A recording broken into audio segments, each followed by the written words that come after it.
तो भाइयों, आज हम लोग बात करेंगे 5 क्रिप्टो करेंसीज जिनमें आप 2022 में इन्वेस्ट कर सकते हो। लेकिन वीडियो चालू होने से पहले कुछ ज़रूरी सलाह। पहला, क्रिप्टो बहुत रिस्की है, पैसा जीरो हो सकता है, इसलिए थोड़ी रिसर्च कर लेना अपने आप। दूसरा, उतना ही इन्वेस्ट करो कि अगर जीरो हो जाए तो कष्ट सहने की अपने अंदर ताकत हो। तीसरा, इन सारी क्रिप्टो करेंसीज जो मैं बताने वाला हूँ उनमें मैंने खुद इन्वेस्ट कर रखा है, इसीलिए मैं आपको बता रहा हूँ। चौथा, अगर आप कोई इन्वेस्टमेंट ऐसा देख रहे हो जहाँ आपको सुकून भी हो और कोई टेंशन भी ना लेनी हो और धीरे धीरे इन्वेस्ट करना हो, वो है बिटकॉइन। बिटकॉइन आप धीरे धीरे इन्वेस्ट करते रहो।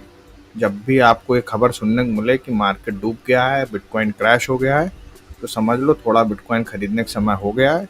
और जब भी ये समझ में आए कि बिटकॉइन एकदम बढ़ गया है, मार्केट हाई पे है, सब लोग पैसा बना रहे हैं, समझ लो थोड़ा बिटकॉइन बेचने का समय हो गया है। तो बिटकॉइन एक ऐसी एसेट है जिस पे आप सिस्टमैटिक ढंग से धीरे धीरे इन्वेस्ट कर सकते हो, जैसे ज़्यादातर लोग सोना खरीदते हैं। तो भाइयों, अब हम चालू करते हैं अपनी लिस्ट। पहला टोकन है BNB. BNB Binance smart chain का नेटिव टोकन है। बाइनेंस स्मार्ट चेन इथेरियम की तरह ही एक ब्लॉकचेन है। जैसे इथेरियम का नेटिव टोकन ईथ है, वैसे बाइनेंस स्मार्ट चेन का नेटिव टोकन बीएनबी है। अब बीएनबी बाइनेंस का एक एक्सचेंज कॉइन भी है, मतलब बाइनेंस उसको अपने एक्सचेंज में भी बहुत ज़्यादा यूज़ करता है। तो अब पहले बाइनेंस एक्सचेंज की बात करते हैं। तो अगर आप बीएनबी होल्ड करते हो तो आप बाइनेंस में आपको फीस में डिस्काउंट मिलता है, आपको अलग अलग चीज़ों में फ़ायदा है अगर आप बीएनबी होल्ड करते हो। उसके अलावा बाइनेंस क्या करता है, जो उसको फीस मिलती है अपने एक्सचेंज से, उससे वो हर 3 महीने में बीएनबी मार्केट से खरीदता है और उतने कॉइन वो नष्ट कर देता है, अपनी फीस का थोड़ा भाग। तो इस तरह से अभी तक उसने करीब 39 मिलियन बीएनबी नष्ट कर दिए हैं। बीएनबी की टोटल सप्लाई शुरू में 200 मिलियन थी, अभी 161 मिलियन बची है। और 61 मिलियन बीएनबी भविष्य में धीरे धीरे बाइनेंस जो एक्सचेंज है खरीदेगा मार्केट से और उनको नष्ट कर देगा। तो टोटल सप्लाई भविष्य में करीब 100 मिलियन ही फिक्स बचेगी। तो सप्लाई लिमिटेड है, यूज केस अच्छा है और बीएनबी चेन भी अच्छी है, उसका अडॉप्शन भी अच्छा हुआ है। उसमें करीब 94 मिलियन यूजर्स हैं, यूनिक यूजर्स हैं। उसके अलावा करीब पिछले 1 साल में 800 मिलियन रेवेन्यू उन्होंने जनरेट किया है। मतलब लोग जब बाइनेंस स्मार्ट चेन यूज़ करते हैं, बीएनबी चेन यूज़ करते हैं, तो उनको बीएनबी में फ़ीस देनी पड़ती है। तो ये फ़ीस करीब $800 मिलियन के आसपास थी। अगर आप इसको इथीरियम से कंपेयर करोगे तो इथीरियम ने पिछले 1 साल में करीब 2.6 बिलियन फीस जनरेट की है, उसकी तुलना में करीब 4 गुना ज़्यादा। लेकिन इथीरियम काफ़ी बड़ा प्रोजेक्ट है, बीएनबी अभी उस रास्ते जा रहा है, उसमें काफ़ी अच्छा पोटेंशियल है, चेन भी काफ़ी फास्ट है और फीस भी बहुत कम है, तो बहुत ज़्यादा ट्रांजैक्शंस भी होते हैं इसमें। अब हमारी लिस्ट में दूसरा कॉइन है यूनी, जो कि यूनिस्वैप प्रोजेक्ट का कॉइन है। यूनिस्वैप एक डिसेंट्रलाइज एक्सचेंज है जिसने पिछले 1 साल में $90 बिलियन का ट्रेडिंग वॉल्यूम जनरेट किया है, जो कि काफ़ी सेंट्रलाइज एक्सचेंज से भी ज़्यादा है। अब यूनिस्वैप एक अकेली ऐसी प्रोटोकॉल है जिसको 90% टेक्सास ने कॉपी कर रखा है। मतलब पैनकेक स्वैप, सुशी स्वैप, जितने भी स्वैप दिखते हैं सब यूनिस्वैप के कॉपी हैं। अच्छा, यूनिस्वैप को मैंने क्यों चुना है? पहला, यूनिस्वैप बहुत ही इनोवेटिव है। उसने अभी V3 निकाला है, जिसने जो कि आप ब्लॉकचेन पे एक order, virtual order book create करने का मैकेनिज्म देता है, जो कि बहुत अच्छा इनोवेशन है। दूसरा, यूनिस्वैप की अभी सप्लाई करीब 750 मिलियन है सर्कुलेटिंग, मतलब इतने मार्केट में है। टोटल सप्लाई 1 बिलियन है, तो काफ़ी सप्लाई मार्केट में आ चुकी है। तीसरा, जो कि सबसे इम्पॉर्टेंट है, यूनी अभी गवर्नेंस टोकन है जो कि कूड़ा होते हैं, लेकिन इसमें एक प्रपोजल है फीस स्विच। यूनिस्वैप की जितनी अभी फीस है जो जनरेट होती है ट्रेडिंग से, वो लिक्विडिटी प्रोवाइडर्स को जाती है। लेकिन अगर ये फीस स्विच प्रपोजल इम्प्लीमेंट हो गया तो उसका फीस का कुछ भाग टोकन होल्डर्स को जाएगा, क्योंकि यूनिस्वैप बहुत फीस जनरेट करता है। इसलिए ये अगर फीस का छोटा भाग भी टोकन होल्डर्स को गया तो इस टोकन को होल्ड करने का एक बहुत बढ़िया रीज़न हो जाएगा। इसलिए मेरी लिस्ट में दूसरे नंबर पे यूनी टोकन है, जो कि यूनिस्वैप प्रोजेक्ट का टोकन है। अब मेरी लिस्ट में जो तीसरा टोकन है वो है GRT. GRT the graph project का टोकन है। द ग्राफ प्रोजेक्ट एक इंफ्रास्ट्रक्चर प्रोजेक्ट है जो कि ब्लॉकचेन का डेटा एपीआईज के थ्रू एक्सेस कराता है, जो कि डैप्स और कई सारे प्रोजेक्ट्स को ज़रूरत होती है। अब मैंने अपनी इस लिस्ट में जीआरटी को क्यों डाला? अब इसके कई रीज़न हैं। पहला, जीआरटी द ग्राफ प्रोजेक्ट एक मल्टी चेन प्रोजेक्ट है, मतलब उसका किसी एक सिंगल ब्लॉकचेन पे डिपेंडेंसी नहीं है। इसका मतलब कोई भी ब्लॉकचेन का डेटा वो प्रोवाइड करा सकता है। दूसरा, ग्राफ को कॉपी करना बहुत मुश्किल है। जैसे यूनिस्वैप को या दूसरी स्मार्ट कॉन्ट्रैक्ट प्रोटोकॉल को कॉपी करना आसान है, ग्राफ एक प्योरली डेवलपमेंट प्रोजेक्ट है जिसको कॉपी करना बहुत मुश्किल है। तो एक अकेला हीरा है इंफ्रास्ट्रक्चर लेयर पे जो उस तरह का प्रोजेक्ट है। तीसरा, इंफ्रास्ट्रक्चर लेयर जो है बहुत ज़रूरी है डिसेंट्रलाइज्ड इंटरनेट के लिए। इसलिए ग्राफ जो काम करता है वो बहुत इम्पॉर्टेंट है, भले ही वो रिटेल कस्टमर्स को दिखता ना हो। चौथा, ग्राफ की सप्लाई अभी 7 बिलियन से ज़्यादा है। टोटल सप्लाई जो है वो 10 बिलियन है और 3% उसमें इन्फ्लेशन है, मतलब हर साल 3% नए टोकन सप्लाई में आ जाएंगे। लेकिन उसमें जो लोग उसका प्रोजेक्ट को इस्तेमाल करेंगे, एपीआईज को इस्तेमाल करेंगे, उसको वो जीआरटी में पे करेंगे और उस फीस में 1% ग्राफ जीआरटी टोकन वापस खरीद के मार्केट से बंद कर देगा, नष्ट कर देगा। तो उसमें एक मॉडल है जिससे ग्राफ टोकन अगर जीआरटी टोकन जो है वो नष्ट किए जा सकते हैं या उनकी सप्लाई कम की जा सकती है अगर ग्राफ सही से अडॉप्ट हो। अब ये मेरा आखिरी पॉइंट है।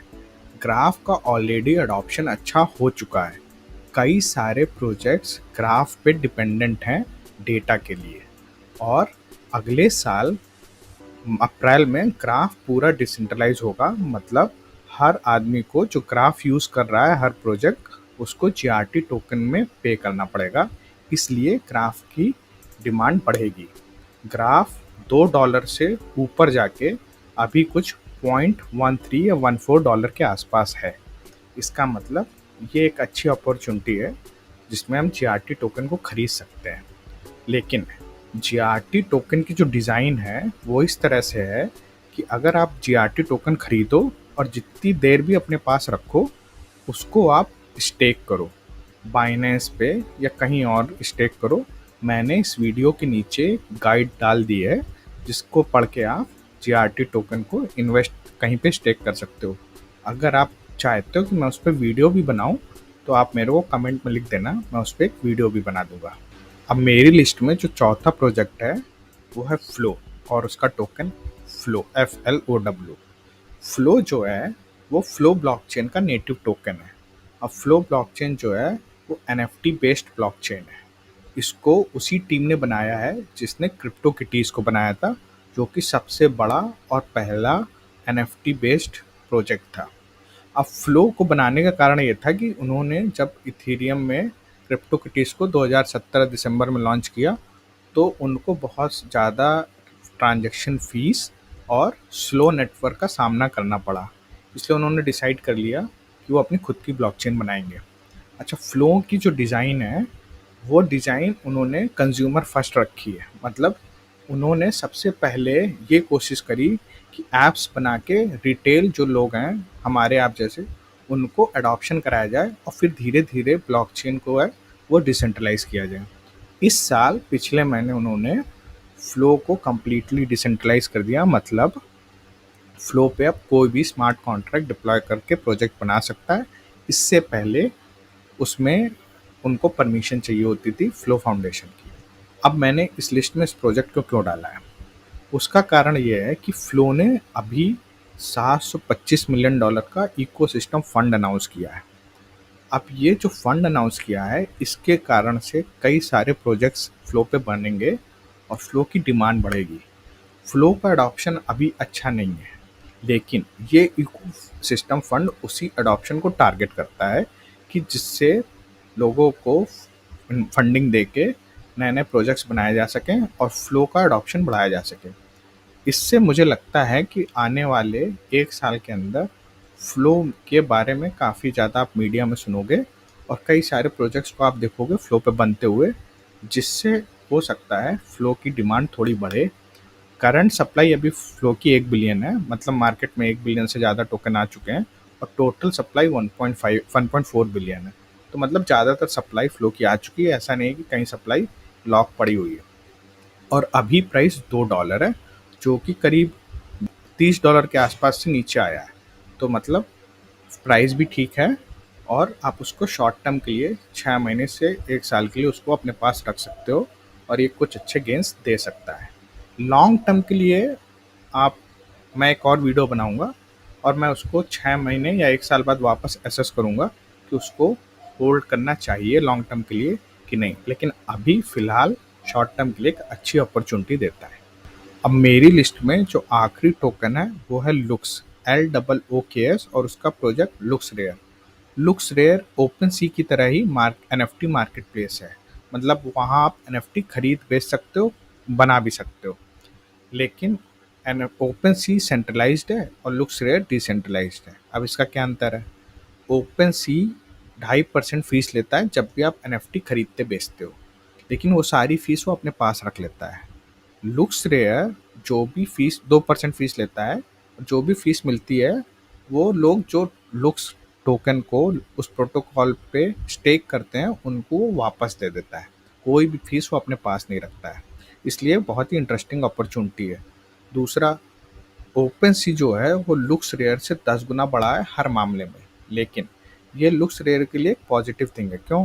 क्योंकि वो ओपन सी की यूजर्स को अट्रैक्ट कर सकता है और जैसे जैसे NFT को सिस्टम बढ़ेगा तो नए यूजर्स को भी अट्रैक्ट कर सकता है। अगर आप लुक्स को खरीदो तो आप उसको स्टेक कोशिश करो, आप स्टेक करो, आपको अगर अंडरस्टैंडिंग हो। स्टेकिंग के अपने खतरे हैं क्योंकि पैसा स्मार्ट कॉन्ट्रैक्ट में चला जाता है, तो स्मार्ट कॉन्ट्रैक्ट कभी भी हैक हो सकता है। तो अगर अंडरस्टैंडिंग ना हो आपको तो आप स्टेक मत करना, लेकिन अगर स्टेक करोगे तो काफ़ी अच्छे रिटर्न्स देता है ये। दूसरा, बाइनेंस में शायद लुक्स नहीं है, तो आप उसको खरीदना चाहो तो आप FTX से खरीद सकते हो। मैंने उसका लिंक वीडियो के नीचे डिस्क्रिप्शन में डाल रखा है। ये मेरे लिस्ट का आखिरी टोकन है। तो भैया ये थी हमारी list. BNB, Uni, GRT, Flow और लुक्स, 5 टोकन। अब जैसे मैंने शुरू में बताया था, क्रिप्टो बहुत रिस्की है, पैसा जीरो हो सकता है, इसलिए अपनी थोड़ी रिसर्च कर लेना। अगर आपको किसी भी टोकन के बारे में डिटेल में जानना हो या क्रिप्टो में किसी भी चीज़ के बारे में डिटेल में जानना हो, आप इस वीडियो में कमेंट कर देना, मैं उस पर भी वीडियो बना दूंगा। अगर आपको ये वीडियो अच्छा लगे तो इसको लाइक कर दो, दोस्तों के साथ शेयर कर दो और इस चैनल को सब्सक्राइब कर लो। मैं और भी ऐसे वीडियो बनाता रहूँगा। धन्यवाद।